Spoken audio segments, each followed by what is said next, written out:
तुम इस दुनिया की भीड़ में कहाँ भाग रहे हो? जवाब आया, ये दुनिया जहाँ भाग रही है वहीं भाग रहा हूँ। तुम इस दुनिया की भीड़ में क्यों भाग रहे हो?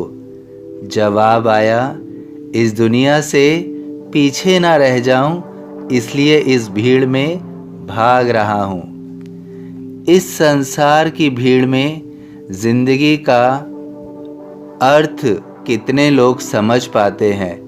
कितने लोग वास्तव में जिंदगी जी पाते हैं? इस संसार की भीड़ में हम एक दूसरे को देखकर, स्वयं की दूसरों से तुलना करके, वास्तविकता को अनदेखा करके हमें कहाँ जाना है, हमें क्या करना है, क्यों करना है, इस और बिना ध्यान दिए भाग रहे हैं। हमें इस जीवन में जीने के लिए केवल स्वयं को ही देखना होता है, स्वयं का ही आकलन करना होता है और स्वयं का ही मूल्यांकन करना होता है।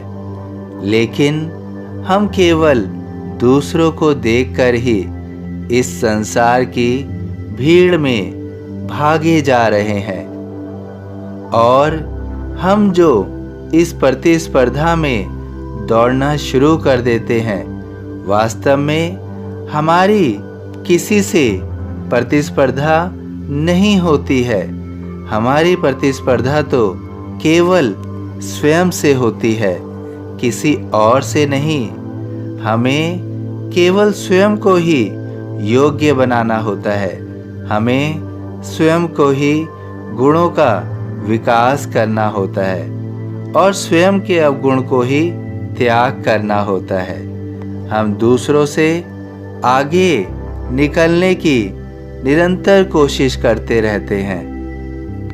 दूसरों से हमेशा हम अपनी तुलना करते रहते हैं। इस तुलना के कारण ही इस चमचमाती दुनिया में फंस जाते हैं। ये दुनिया हमें जो भी बेच रही है, हम उसे खरीद रहे हैं क्योंकि दूसरे खरीद रहे हैं। हम ये सोचते ही नहीं है कि ये हमारे लिए सही है या नहीं है, हमें इसकी ज़रूरत है या नहीं है। केवल इस भीड़ में भागने के लिए दूसरों की तरह कार्य कर रहे हैं।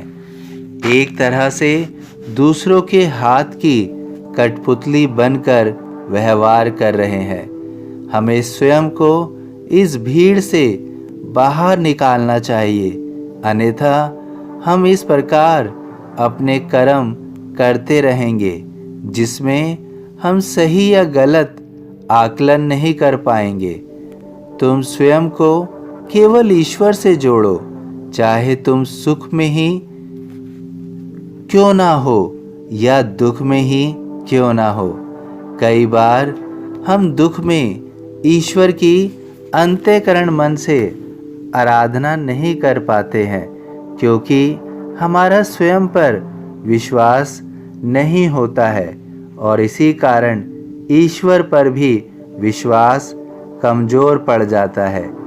जब भी हम दुखी हों तो वास्तव में हमें दुखी नहीं होना चाहिए क्योंकि हम तो ईश्वर पर विश्वास करते हैं कि वह सब ठीक कर देगा। हमें वास्तव में चिंता नहीं करनी चाहिए। यदि तुम मुझ पर पूर्ण विश्वास करते हो तो यह तय है कि तुम हमेशा खुश रहोगे। जो भी तुम्हारी इच्छाएं हैं वह सब पूर्ण होगी। तुम अपनी सभी चिंताओं को मेरे ऊपर छोड़ दो और स्वयं को चिंता मुक्त रखो। निश्चित रूप से तुम्हें खुशियाँ मिलेंगी। मैं तुम्हें सदैव खुशियाँ दूंगा। मैं तुम्हारे घर खुशियाँ ला रहा हूँ। मैं तुम्हारे घर खुशियाँ ला रहा हूँ। मेरी शरण अखाली जाए, हो तो कोई मुझे बताए। सभी साईं भक्तों से अनुरोध है कि कमेंट बॉक्स में ओम साईं राम या अपनी कोई प्रार्थना लिखिए। वीडियो पसंद आया हो तो वीडियो को लाइक कीजिए, अन्य साईं भक्तों में शेयर कीजिए। इस चैनल को सब्सक्राइब कीजिए, बेल आइकन के बटन को पुश कीजिए। यदि फेसबुक में देख रहे हैं तो प्लीज़ इसे फॉलो कीजिए। ओम साईं राम।